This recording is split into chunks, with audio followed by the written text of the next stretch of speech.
Hello, happy Sunday, and welcome to another episode of Dela's Voice Sunday Live Talk Show. You know, one of the biggest struggles for entrepreneurs, whether you're an author or you're a speaker or you're a coach or whatever wonderful services that you have to provide to other people, one of the biggest obstacles is getting comfortable with the S word. That's right, selling. I know so many people who are absolutely passionate about what they do, about their service and their product, but when it comes to actually selling it, they have a lot of struggles. So I'm so excited to bring you the sales mastery coach himself, Everold Reid, on Dela's Voice today. He's giving us his Sunday to bring us his experience, to teach us a few things so that we can get comfortable with selling our product. Because I truly believe that if we can get comfortable with selling our products because we feel so passionate about it, we bring the world service and we can impact other people's lives in a positive way. So let's get comfortable with this. And Everold is the best guy for this job. A little bit about Everold Reid. Everold Reid is a veteran sales professional and consistent top 1% performer who continues to redefine achievement in sales mastery in the competitive world of sales and marketing. How cool is that? As a passionate and award-winning salesperson, he remains at the top of his game by applying proven sales methods and strategies, many of which he developed over his 3 decades of experience as a sales leader. He's an author, he's a speaker, he is a sales coach, he is the host of his podcast, the Reid Method Insider.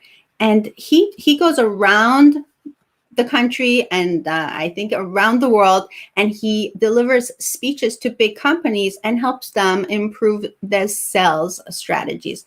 And so I'm very, very fortunate, very, very honored to know Everold and to have him accept my invitation to come on Dela's Voice so we can have a chat.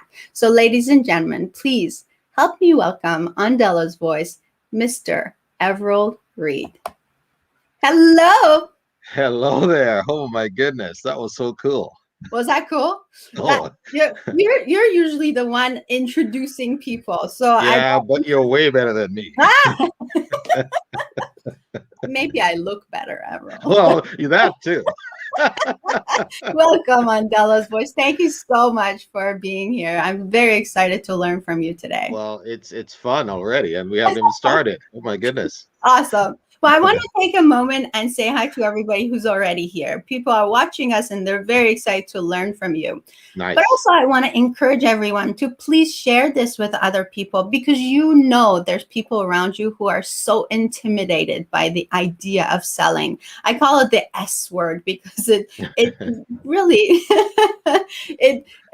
you know, and you know this, Everold, because you've had so many years of experience doing this. You know that people are so passionate about what they offer, but they're so intimidated by the idea of selling. So that's what we're going to talk on. That's what we're going to improve on today.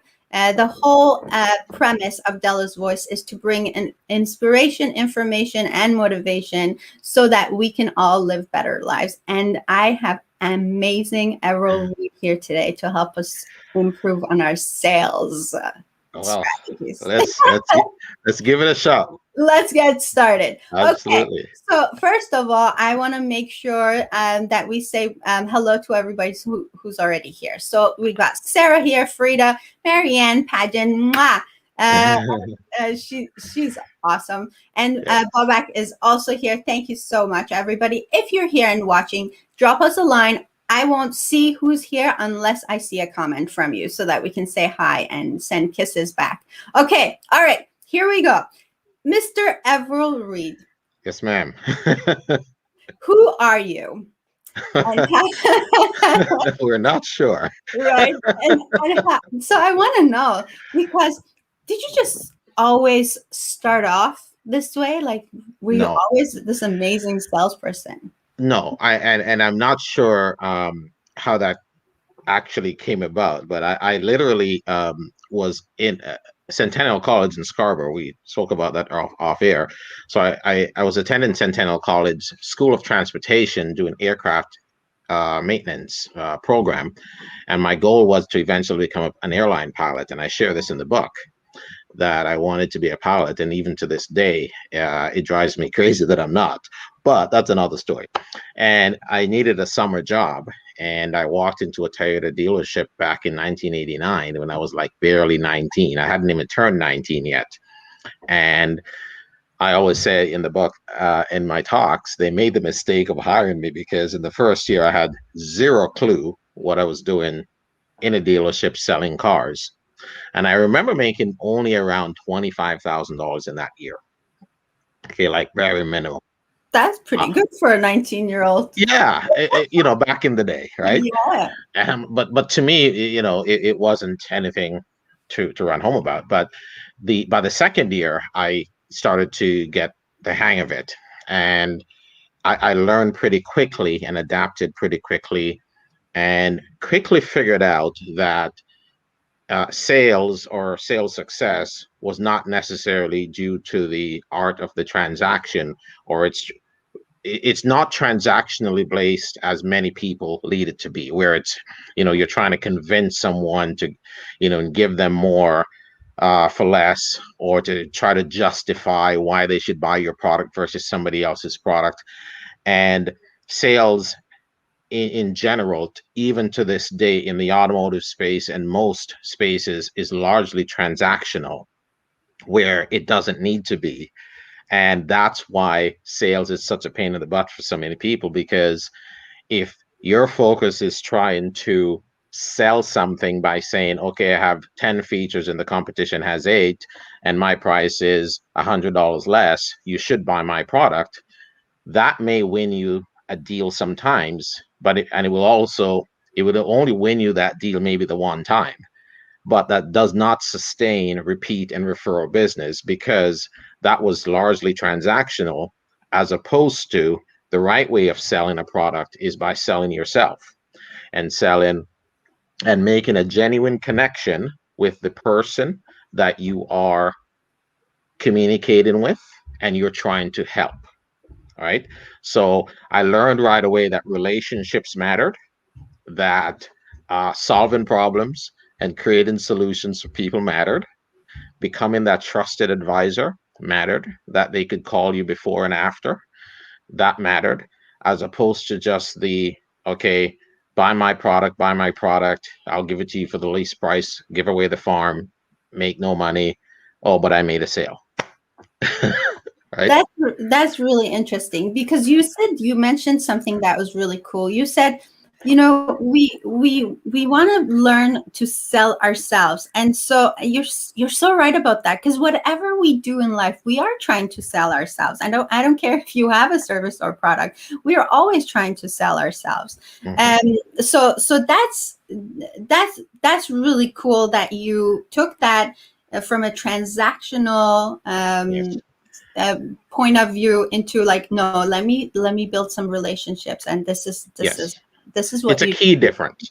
Yeah. It's a key difference, and it's two totally different paths to sales and business success. If one is largely transactional versus, versus relationship and purpose driven. Yes. So then what happened? So you're 19, you start at the dealership. Yes. That's just going to be a part-time job, or and that started So out after that way. that, the second year, I did a bit better, and then I kind of didn't like the dealership I was working at. So I heard about an opportunity at another dealership in Mississauga that was very close by. And so by this time I was around 20, 21-ish, probably 21. And I went in there to apply for a job, and or a friend of mine said, "Oh, why don't you come over to this store?" So I went in there, and one of the coolest part of the stores, which I actually share in the book as well, is I went. The interview was scheduled with the sales manager, but I walked into the dealership, and I remember quite vividly one of the then owners, who I discovered later, was passing through. He's like, "Hey, how are you? You know, who are you here to see?" Kind of thing. And I'm like, "Okay, I'm here to see the sales manager about an interview." And he goes, "Oh, come on in." And so before even seeing the manager I went to interview with, I was in the owner's office, not knowing he was one of the owners.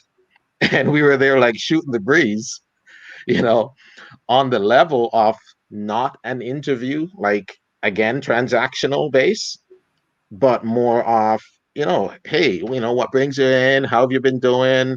Life, family, purpose.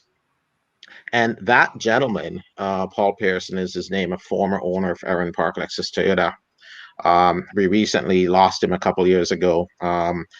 He became my mentor after that. So what happened? Obviously, I got hired at that dealership, and a year after that, while I'm around 23, he pulls me and he says, "Well, they fired the sales manager, the one that hired me," and he literally says, um, we're gonna offer to make you a manager, okay, an assistant manager in the very and this is 23 years old, okay. I then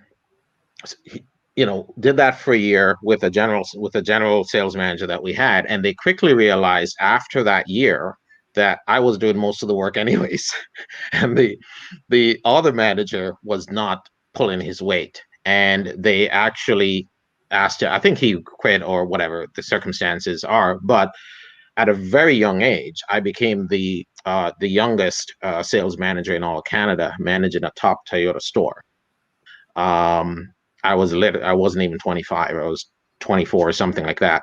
And then I proceeded to win the top sales manager award in Canada, which back in the day was 1995. So that was the year in 1995, and it was the Toyota Grandmaster Sales Award. Okay, and I remember that because it came with a $5,000 award, and I'm like, $5,000 is a lot of money in 1995. So that's kind of what. So I learned a lot there. And to your question, I was a young sales manager managing a much older team. Like I'd be really the youngest person there, right? Other than maybe some other positions, but it wasn't about age. It was more about leadership and example, which was why I was able to manage the team to sell in the first time ever back in the early 90s, the first 100 cars in a month. So that's what happened to the initial career that propelled me from a sales floor, not knowing anything about selling vehicles, to quickly learning in about a year or two, a little as much as I needed to transition, finding a mentor who happened to be the owner of the second dealership, who believed in me. Um, One of the things I learned from him was communication skills and trust. Okay. And from there, getting an opportunity and then doing the best with the opportunity to then advance my career. I want to take a moment and remind everybody that you have a book, and that it is called the Reid Method. Reid Method. And so I want to put up your website, because I want people to be able to go there and order the book if they want to. Yeah. So here it is, the reidmethod.com. Okay, in your opinion, why are we so intimidated by the S word? I think people are intimidated because it's approached from the wrong perspective, right? You're approaching it again from, you know, somebody's going to do me a favor and buy my product or buy my service. And because they're exchanging money for my product or service, I have to be intimidated.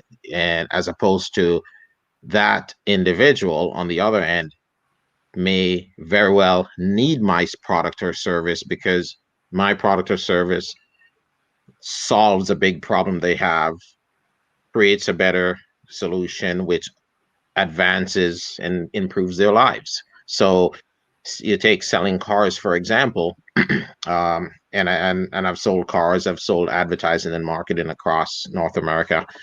Um, Whatever you're selling, the first thing you need to do is to establish common ground or a genuine connection. Make a genuine connection with the person that you are um, meeting, and which will eventually hopefully become your client. So, and that takes seconds. That is a seconds thing. It's not, you don't have minutes. You talk about the first impression.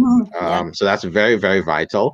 And the first impression, is about establishing common ground, a common interest, shooting the breeze for a minute or two, understanding the person. So if you take that time to understand the person who, puts on their pants the same way as you do in the mornings, okay, um, I guarantee you they also sell something, a product or service somewhere else, whether it's a doctor or a lawyer, okay, or a stockbroker.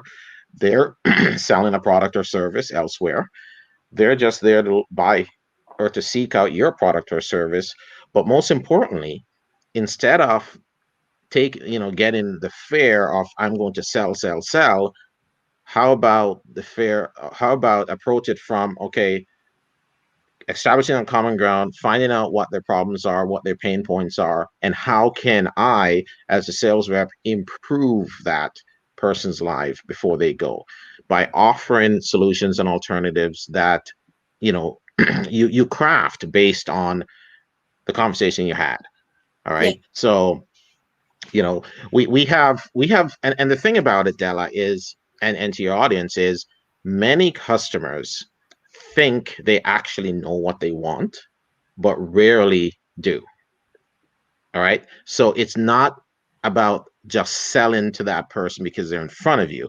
It's actually figuring out what the best solution is for that person.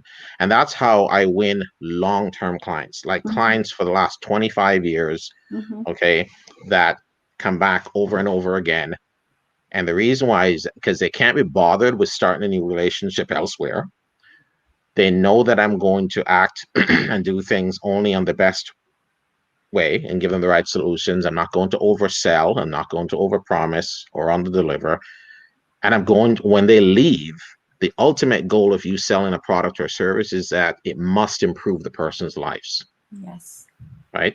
And you need to speak to that in your conversations. And salespeople do not speak to that in conversations. They speak more transactionally.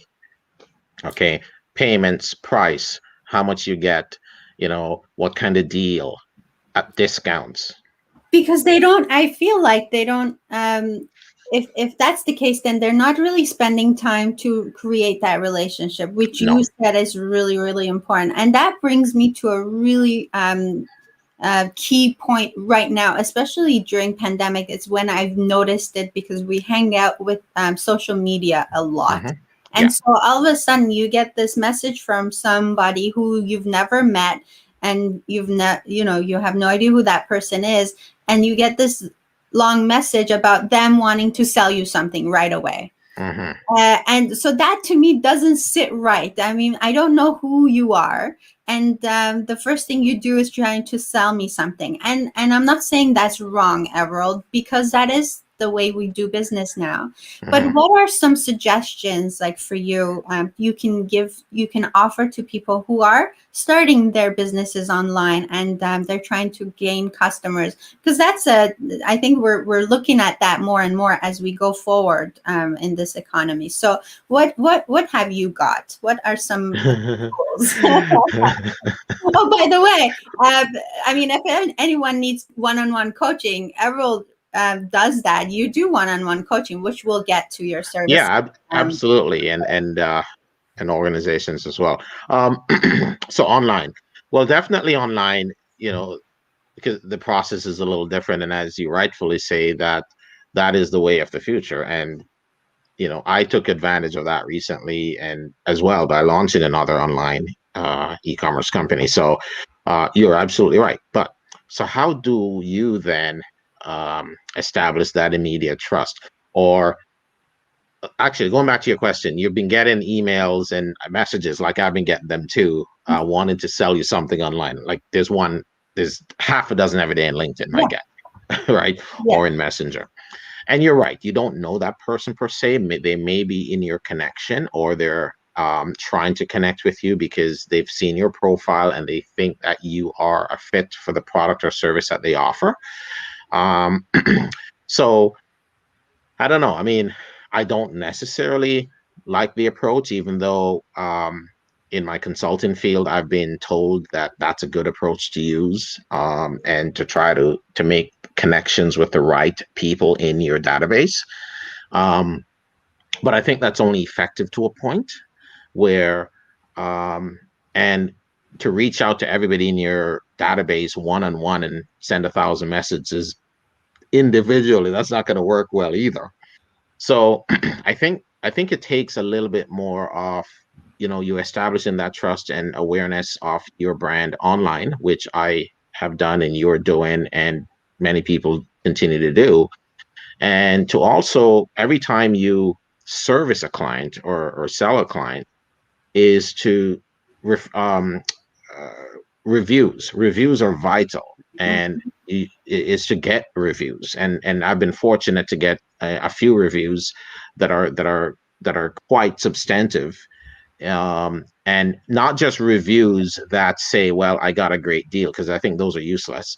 But even if they're 5-star, if the comment just says I got a great deal from Dela, that doesn't say much about the experience. Yes. The reviews you want are the ones that talk about how you impacted their lives.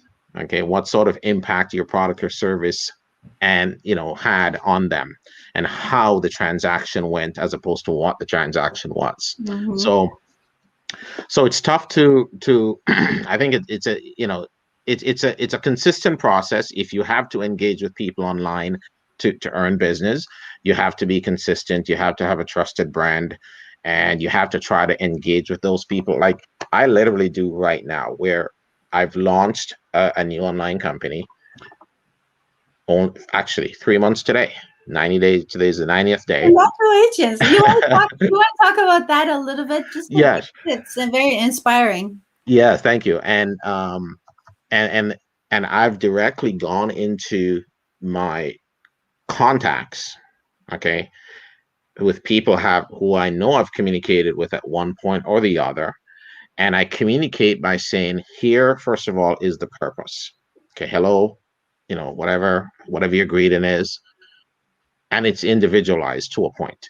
But here's the purpose. Here is the problem I'm trying to solve for these folks in the Caribbean. So the company, for example, since you mentioned it, is yaahdy.com, yaahdy.com. And this company was launched just recently because folks in the Caribbean, where I'm from, Jamaica originally, have been adversely affected by the lack of travel and tourism, okay, which is many islands' number one industry. So you take that away, and Jamaica, for example, $7.1 billion US annually is the revenue just from tourism. Yes. With 4 million visitors, and 4 million visitors are gone, right? Yes. So what happened? So I created a platform, an e-commerce platform, where instead of the vendors and small business people and individuals waiting for tourists and business people to come back, I created a platform where we bring their products to them across the world. So we're e-commerce, like you say, that's where it's at. So authentic Jamaican products to the world. And Marianne, actually, on the last time we were on, she bought a mug that Yes, you did. that came directly from Jamaica, and we delivered cool. to. Yes. I want to put that banner also on here. Is it that is YAADY? YAAHDY. Thank you. I want to make sure we display that as well for people to see. Yeah. So that they can. And you can follow us on Instagram or Facebook, and the website's yaahdy.com, YAAHDY.com. Thank you. Perfect. Perfect. But Yes. but what I've done there is literally gone in to people that I know and say, here's what I'm working on. It's directly so purpose driven. And I was given this. There's a focus group I'm in every Tuesday mornings, and one of my business associates, he says, Everold, here's one of the things I think you should do on your site. It's a great cause. Everything is perfect. The reason is right, but you have to define the purpose a little bit more. So I think in your messaging online, when you're communicating with people to try to gain their trust, to sell them your product or service, you have to establish your purpose up front. Yes, yes, and so that's really important. Your purpose, and you also mentioned how you're going to impact their lives, because Yes, people will listen to you if they think that they, at the end of the day, their lives are going to get improved. So absolutely. that's really important. So I want to ask a question of the viewers. What is it you're selling? So, and that's a really good question to ask. I mean, we're all in the business of selling. I'm sitting here selling. Also, like I'm selling my information, and Hmm. I gotta make sure that you know my purpose, and I gotta make sure that you understand that by listening to this programming, your life will improve. So I gotta get better at that. And so every single one of us has something that they're trying to sell. So what is that one thing? Put it in the comment section for us so that we can look at them. Yeah. Yes, Everald. I think the one thing you have to establish that you're selling first and foremost is yourself. Okay. It is the number one thing. It's not, and it's actually even more vital today than ever before, because in the retail space, where typically clients would come out, let's say, to buy a particular brand of a shoe or suit or car, and they would go to Mercedes or Lexus or Toyota because that's their brand. The brand now is largely the individual within the building, okay, who is actually going to service them. Uh, they may like a particular brand of vehicle or another product, and may end up not buying that brand, and often do not, because the person who they meet treated them better, listened to them more, offered alternatives that made sense, and captivated their emotion. All right. So it's yourself.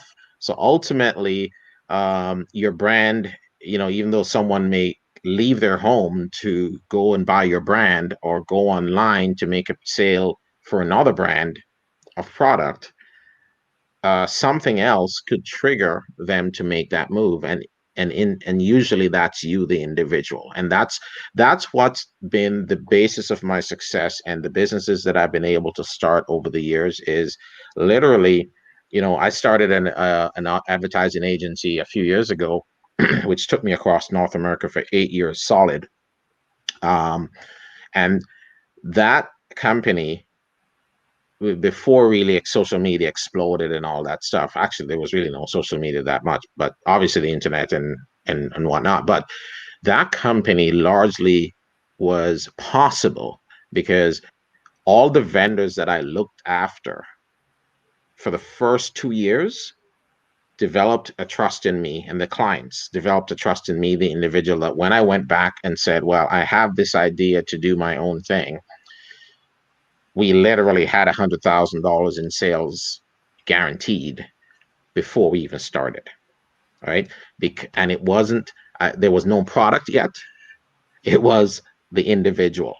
So what you're selling ultimately is yourself, because if you look after a client now with your product or service, whether it be the initial sale, the follow up, the advice, the servicing of the product, what you're offering is comfort. What you're offering is reassurance. What you're offering is convenience. What you're offering is value. And this is where a lot of people misinterpret what value is, because value, the biggest part of the value proposition is in the individual. I love that. Okay. It's not necessarily the product. You can have all the bells and whistles. Okay. But it's not the greatest value proposition. I love Um, yeah. And I want to come back to that because that's worth talking about. Okay, so we're going to take a little commercial break and we will be right back. And once again, I want to thank everybody who's here with us watching this show. And please stay with us. We'll be right back.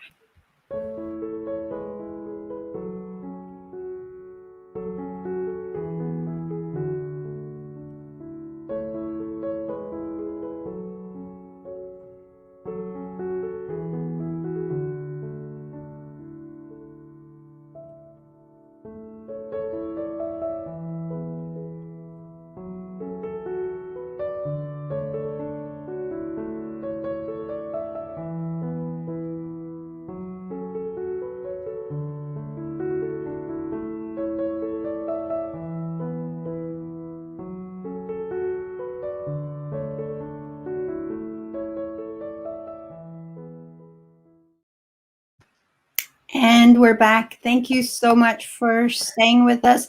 How do you feel about selling? Topic of our show today.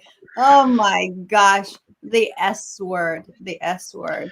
It's actually easier than people think, Dela, right? Right? Yeah. And so you live proof of that and you've helped so many people. There's a question here from Babak and he says, Everold, what is your first advice for somebody who has no experience in sales and just wants to start? Okay. First advice is to educate yourself. Congratulations, first of all. Yeah. Fir- First advice is absolutely to educate yourself. And the most salespeople, and it's something like up to 80%, have never even invested in themselves. So, personal development is a huge cornerstone to my success, and it's something that I believe in wholeheartedly. So, if you want to start selling, number one, and I think I've written this in blogs or somewhere, where you have to choose a product or service to represent that you truly are passionate about. Okay, so I chose Toyota back in the day, 30 years ago. So, and Toyota and then Lexus was born as a company. So choose a product or service that makes you tick. That when you are selling it or trying to sell it to someone, you're actually not selling it. You're just conveying your own emotions to them because you believe in it so much. So that's the first thing. And I think number two is you definitely, well, I guess they asked for one, but here's the second.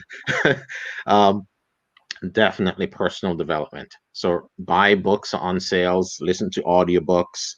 And I still listen to audiobooks, a lot of books, and I think I'm on my 40th title now recently. And it's something that I kind of adapted at late in my career.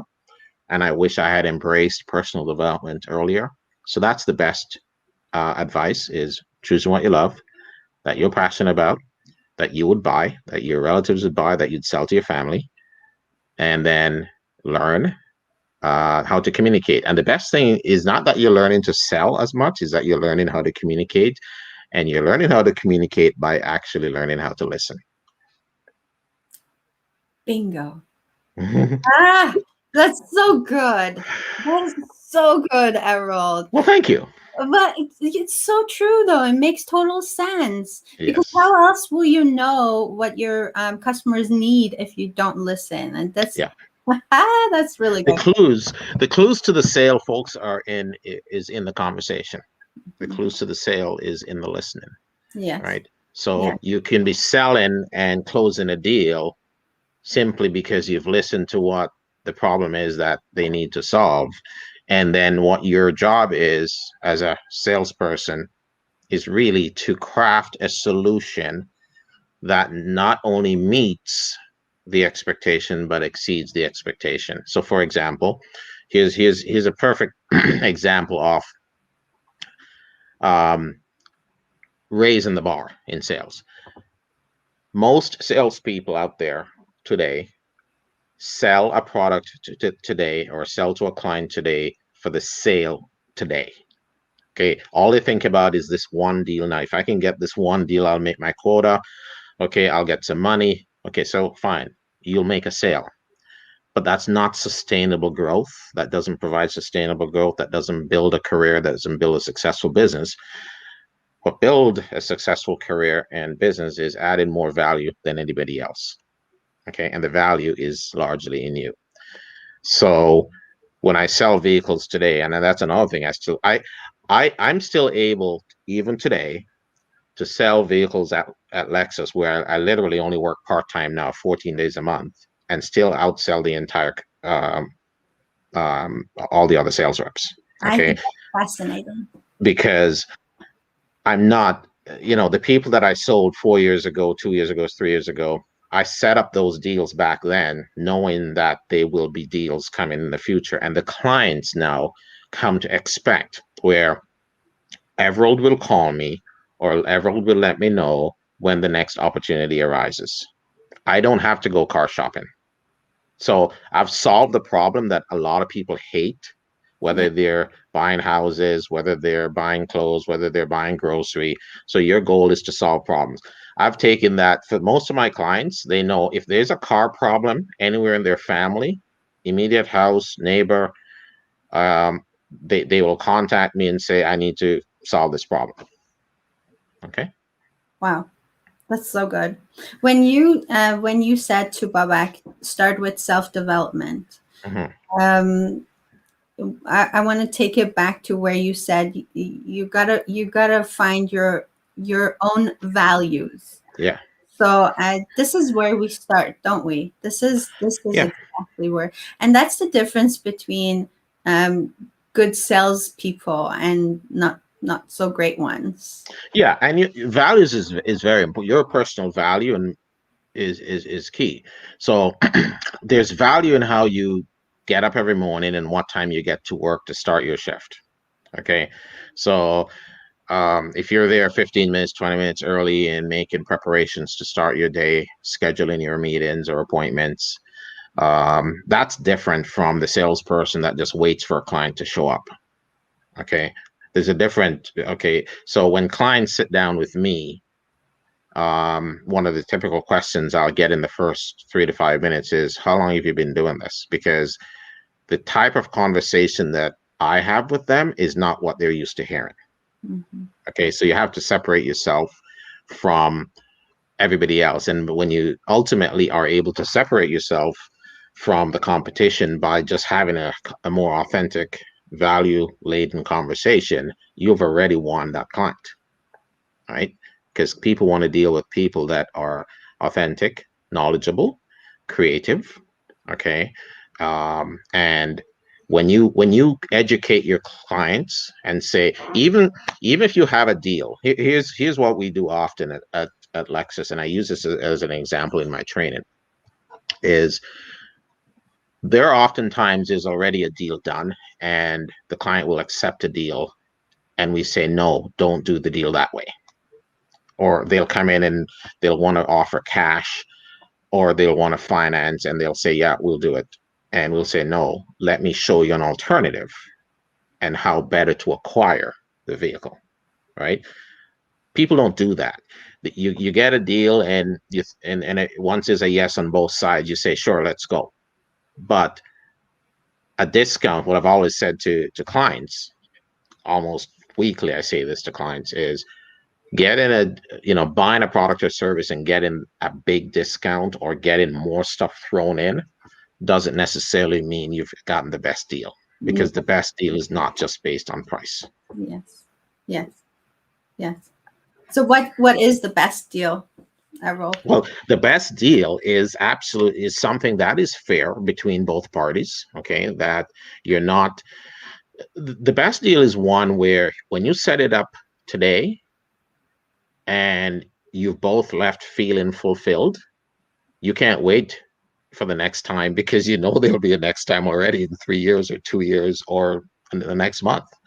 Those are the best deals, Yeah. right? The best deals are when they write reviews that say, oh my God, we came in with this expectation and we left with a totally different expectation, and he took the time to educate us and to show us how to make this such a much better experience. So the best deals are the ones that transforms people's emotion and captures them so that they won't go anywhere else. Right. Those are the best deals. Yes, absolutely. And when it's like you say, when they think of, if anyone in their family ever needs a car, this is like they'll know Yeah. who to come to. They don't even have to think There twice. won't be a second thought. There Yeah. won't even be like, because it's not the car. They're going to say, go to the person, Yes. right? And the Yeah. person will say, okay, even, and sometimes selling, selling the most or selling more involves also not selling,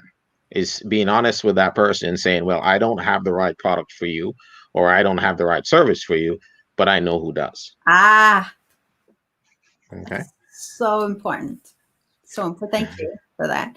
Okay, so let's say you want to create a relationship with a first time client or customer. You're meeting for the first time, and so you're trying to develop that relationship. What are some key questions, or what are some, first of all, are there questions? Are we asking questions?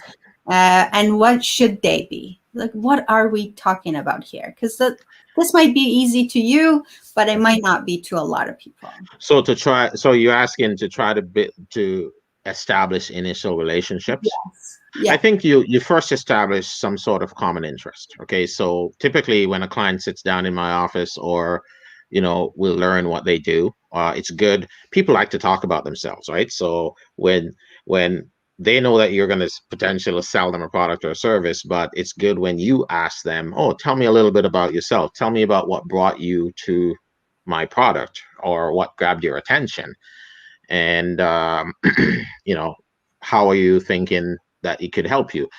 And you'd be surprised how much people would open up to you. Yes. Right?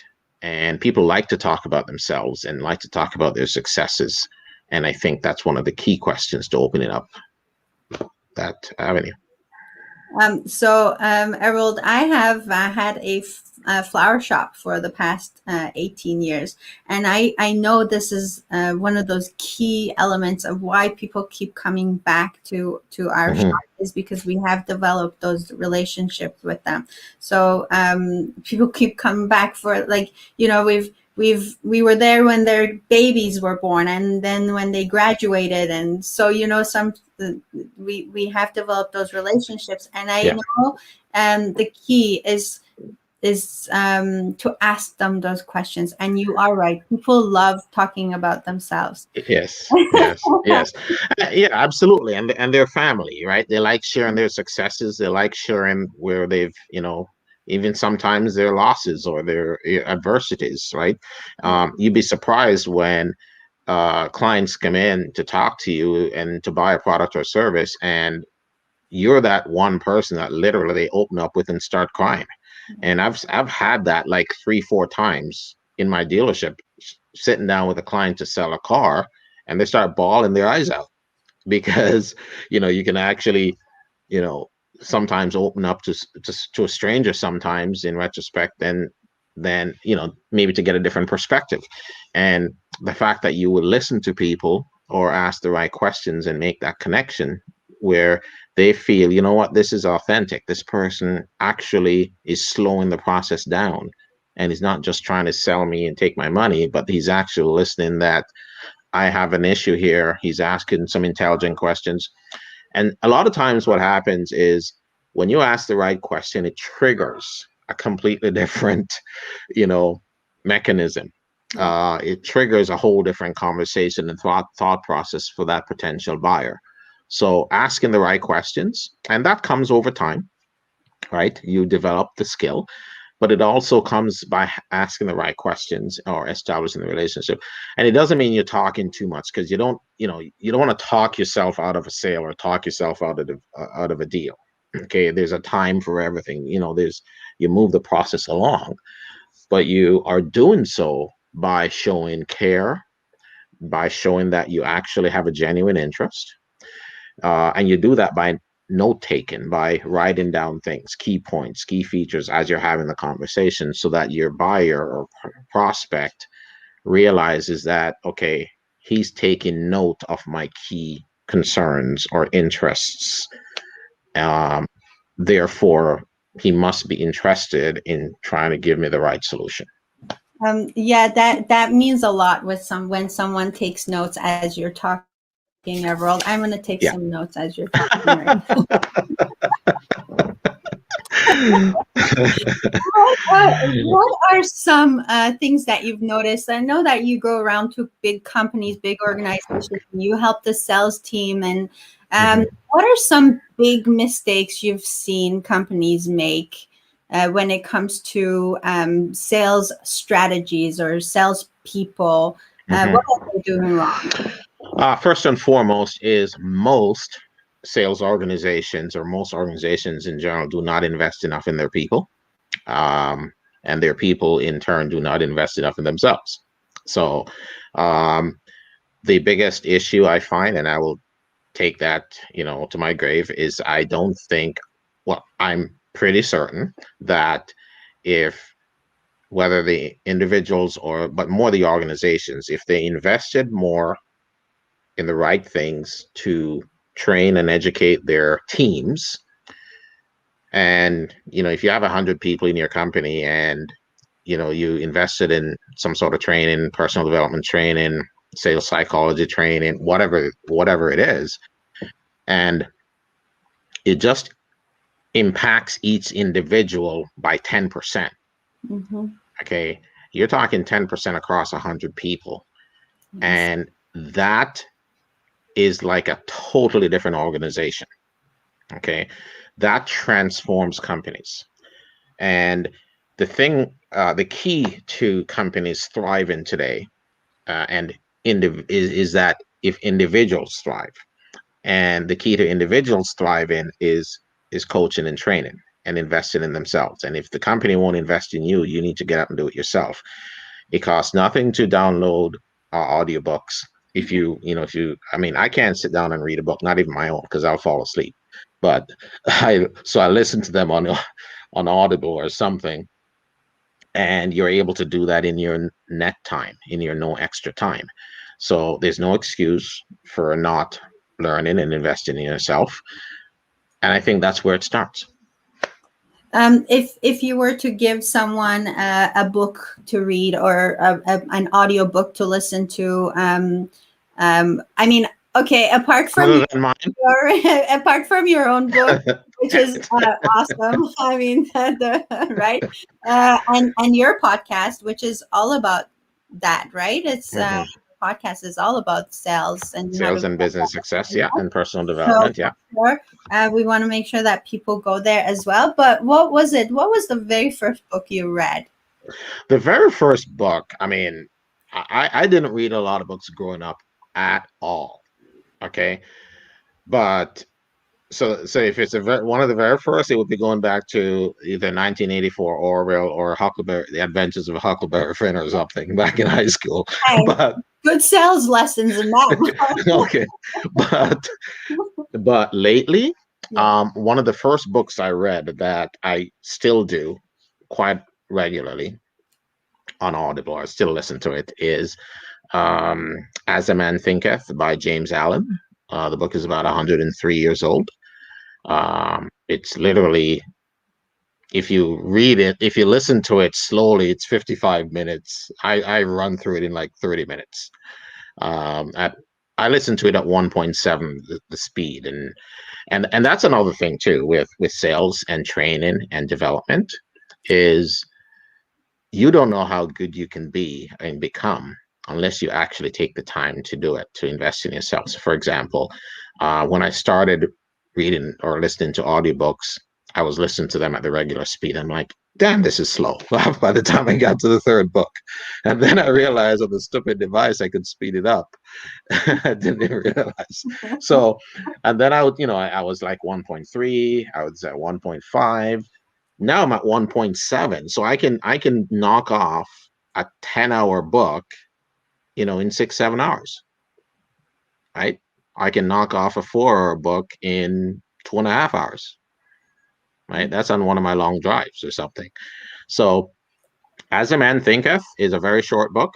and it forces you to think about the person within a lot, and that the power, your outworthy power, and whatever you do in public life is largely based on your inner self.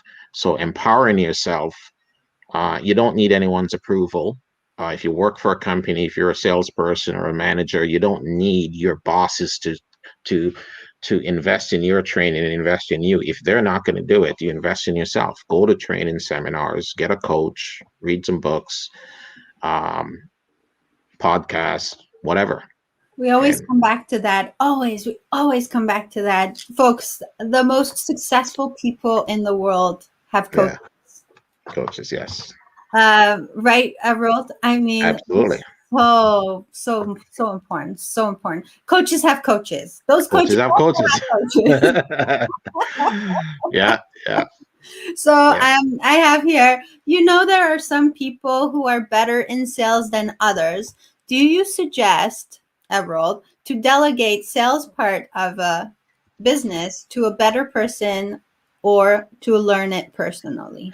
Well, listen, if it improves your company, delegation is sure, right? If it improves your sales and profitability, and that salesperson makes a living, and your company thrives or grows as a result, then absolutely invest.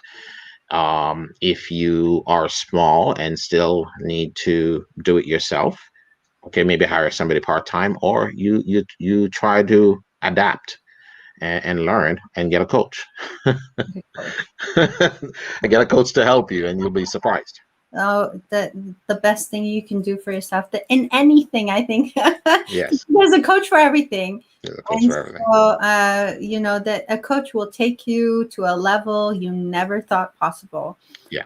So, get a coach. Get a coach. Get a coach. Is there Yes. such a thing though, as sales is not for me? Well, I think so. I don't think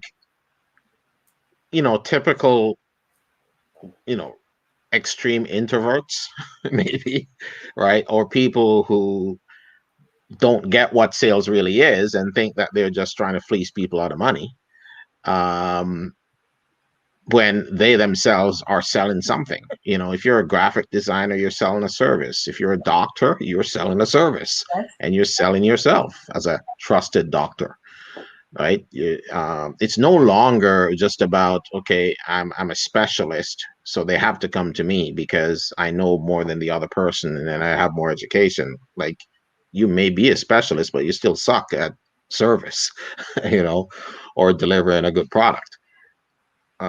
Yeah, so definitely, definitely, invest in yourself to define what that truly means for you. It's not for everybody. I don't believe everybody can sell or should sell. Maybe they're in, you take an organization and one person is better servicing, better with the follow up, better with the after sales portion. And in your organization, it's good to know what your team individually at scale is capable of doing, so that they can be best Yes. put in their best position. And that's how organizations blow up, is you can make a couple of modifications in your company by moving around people and putting them where they're most comfortable, and all of a sudden your results blow up. So you got such a good point there. And that's why it's so important for big companies and organizations to invest in their people. Yeah. And I hear of so many, different personality tests so that you can place people where they are the best at, and they Mhm. can, at the end of the day, everybody benefits when Yeah. your people are engaged and happy and passionate about what they're Yeah, and bosses, managers, and owners are also hugely responsible, because I see it too often where companies will go through decades and they think they're actually, they are successful, and I know a couple very well. They are successful, but they could have been 10 times more effective or more successful with investing in people. Yes. Yes. So Robert Brooker is here, and thank you so much for all the messages, Robert. Robert. Like not Robert J. Moore, but I Robert know Brooker. there is another Robert. Yes. That's So good. Robert Brooker, always so generous with his sharing and his comments. But I mean, there's far too many for me to read them. But there was one that caught my eye. My university was in my car, delivered by by worldwide dream builders as a result of marrying into an Amway family in 1991. Do you remember Amway? Yes, I do. So your university was in your car. Like I'd say mine was too, or has been, because I did not attend university and I didn't even finish college. So No I kidding. Oh my no, goodness. See, like yeah, self-education. yeah. I learned it all, but it's literally all through me. Yeah. And I left that college to go to that Toyota store for that summer job, and I never looked back. Yes. Yeah, And so your university was your car too, because I can relate to that. I listened to a lot of motivational tapes back then, cassette tapes in my yeah. car as Well, well. I guess my thesis is my first book because because I didn't think that was even a possibility. I'm like, me authoring a book. I'm like, but after 20 something years at the time, like 25 years ago when I wrote the first book, is like, oh my God, there's so much going on in my head. If I don't get it out on paper, it's just gonna blow up. Yes. Yes. So And so let's go to that, because I want to thank you for putting out that book. And you have used that book to help so many people, Everold. So what is the best outcome of that book? okay, the best outcome of that book is the same thing that I would talk to salespeople about. Until you make that first step, okay, you never know what doors would be open. And the biggest thing about the book is not even the book. I have no idea how many have sold. It actually is not even the biggest deal about the book, but the book has opened and continues to open unlimited doors. Okay, that's the power of the book. It's open networking doors. You suddenly you become an author. You're being asked to come on shows like yours. You're being asked to talk about it. People then start asking you for advice. They start hiring you. You get options. You get ideas. You build other companies. It just keeps going on and on and on.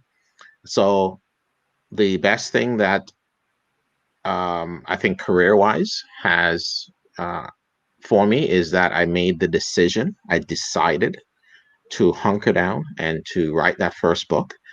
And that took me 14 months while working full time.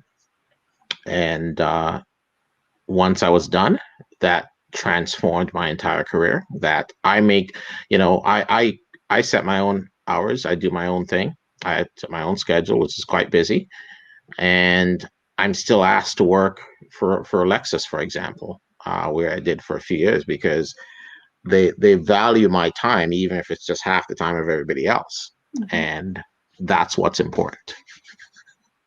Thank you. So we're out of time, but I want to give you a couple of more minutes to leave us with whatever you like to leave us with. And if you want to plug in anything else that you do.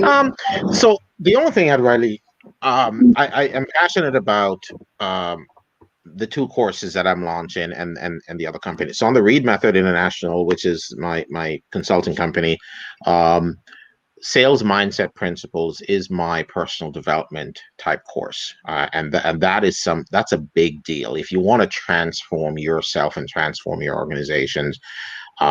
The principles of sales and business success is a course I've developed. And then for automotive dealerships, I've developed the lease performance blueprint, which is probably the world's first online automotive leasing course. It's about 6 hours long, 3 levels. And that's specifically for the dealership. But the sales mindset course is for all different sales organizations. So that's the consultant side. And then on the new e-commerce company that I just launched is yadi.com, which you gracefully plugged for me earlier, and that I'm passionate about because it's helping local Caribbean folks, give them the exposure across the world, which they wouldn't otherwise have, especially now, during this pandemic. Yes, great. And so I'm excited to see what's coming next, because you want to get something done, give it to the world's busiest people. And I know. Oh yeah, I have. Yeah, you're absolutely right. I mean, and you know what's funny, Della, is that I still think that I don't do enough. I kick myself. Like if I sleep in past 6 o'clock, I'm like, damn it. I'm mad at myself because I'm like I'm not doing enough. But you're right. I try to do as much as I can, but I still think, even though I still think I can improve my efficiency, and time management. get a coach. Yes, and I did actually purchase a productivity course recently. So you're right.